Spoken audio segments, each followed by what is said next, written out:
মা বাবা ইন্তেকাল করার 7, 21, 40 দিনে বাবা মার আত্মার মাগফিরাতের জন্য খাবার আয়োজন করে মানুষকে খাওয়ানোর সম্পর্ক নিষেধ, এবং কিছু লোক বলিয়া থাকে টাকা পয়সা এতিমখানায় মাদ্রাসা দিয়ে দেওয়ার কথা বলিয়া থাকে।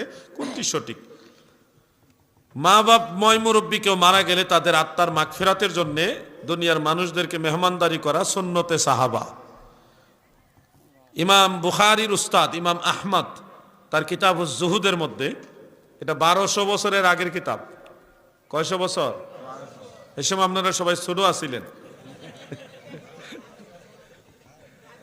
এবং হিলিয়াতুল আউলিয়া ইমাম আবু নুআইম ইসফাহানি ওই কিতাবের মধ্যে আছে হাদিসটা। ইমাম জালালউদ্দিন সুয়ুতি আল হাবিলিল ফাতাওয়ার মধ্যে হাদিসটা আনছেন, ইন্নাল মাউতা ইউফতানুনা ফি কুবুরিহিম সাবআ ফাকানু ইস্তাহিব্বুনা আইয়ুতআম আনহুম তিলকাল আইয়াম। মানুষ যখন মারা যায় গো,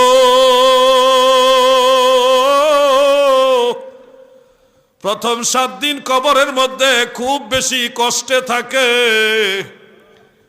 ওই 7 দিন কবরের মধ্যে ফিতনায় থাকে, বড় আযাবে থাকে গো।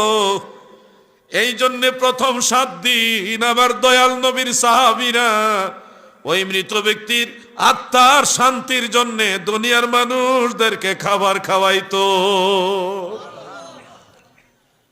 আপনি বলতেছেন বেদাত, এবার দলিল কয়ে গেলাম, কোন আলেম থাকলে উল্টাই দেন।